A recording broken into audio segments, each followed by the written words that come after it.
Hello everyone, and welcome to the Fresa Technologies YouTube channel. In today's video, we will learn how to create a direct cost entry in the Fresa Global Application. First, log into the Fresa Global Application. After a successful login, you will land on the home page. Now, navigate to AP, All Transactions. Click on it to open the AP Transaction List page. Next, click Submit to view previous AP transactions. Open the transaction type LOV, select AP Invoice, and click Create. You will now be redirected to the Create AP Invoice screen. Here, enter all the required details such as creditor name, currency, amount, and narration. Once completed, click Save. Now you will see the Direct Cost Entry to Job button.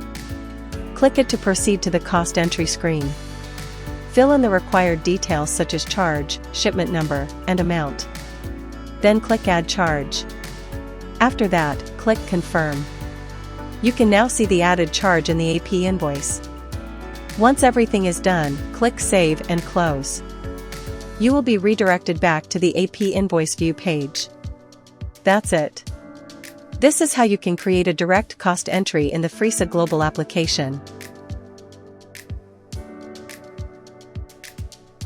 Thanks for watching, and don't forget to like and subscribe for more tutorials from Fresa Technologies.